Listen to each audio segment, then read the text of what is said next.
everything on social media this week seems to have been dominated by pictures and memes and stories about one thing, and that was the running aground of the container ship Ever Given in the Suez Canal. And I was thinking about this as a picture of life, really, and particularly life as it's been over the last year or so, because you've got this container ship that's doing what it's always been doing, and all of a sudden it's turned sideways and everything around it comes grinding to a halt. So I was kind of reflecting on this when I was looking at the pictures and all the memes that have been popping up on Twitter over the week. And I was struck by the fact that the Suez Canal is 120 miles long. And yet this ship is only 400 meters long. And it managed to completely block it and bring it to a halt. And it struck me that it was kind of a good picture of the year, that you've got this tiny little virus that's smaller than anything we can see. And yet it's brought the whole of the world to a halt. It only takes one little thing to cause a blockage and for everything else to back up and to collapse into chaos.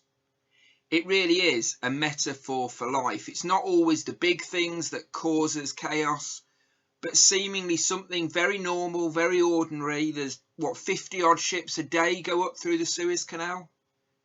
And yet there's this short, sharp crosswind, they think, and it causes us to come to a shuddering stop. And I want us to think maybe a bit today about what does it mean for us in terms of our well-being to learn some lessons from this boat that ran aground. There's different ways we've seen that they've tried to solve the problem, that we saw them trying to get this boat out. At first, they tried to wiggle it a bit to see if they could get it loose. Then they gathered more and more tugboats to pull it free.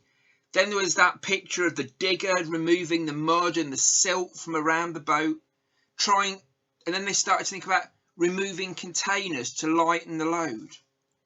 They diverted ships around the south coast and the south tip of Africa. All manner of solutions to try and get this out, wondering what would it be that worked.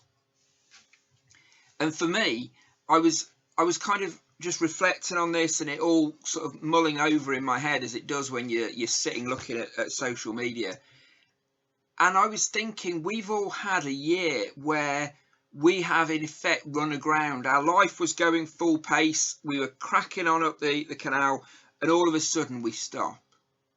And we've seen all these different ways where we think we're getting somewhere and we're not, and it's been a tough year.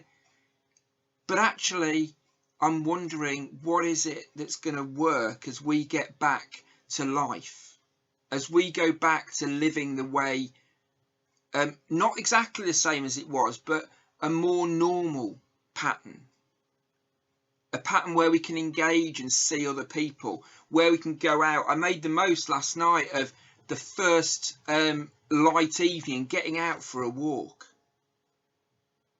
But the image I want you to take away today isn't the image of the ship blocking the canal. That will stick with us for ages, and it is literally a situation that birthed 1,000 sarcastic pictures on Twitter. But I want to urge you, as you leave this video behind and crack on with whatever you've got to do, to be the digger. There's that picture of that JCB parked right on the side of the bank of the canal, removing silt, removing mud, and I can't remember how many thousands of tons it took out, not that one digger by itself.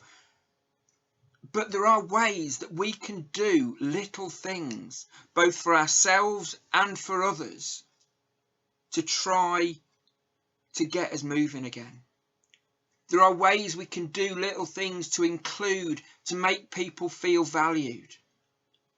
We can change our office habits if we're in the way of going back to the office. We can change our social lives. We can include people. We can make people feel loved and cared for. Because if we are all acting like that little digger, Though faced with a huge task, we can make a difference, but we can commit to making that small difference to get the bigger picture moving again. Have a great week, everyone.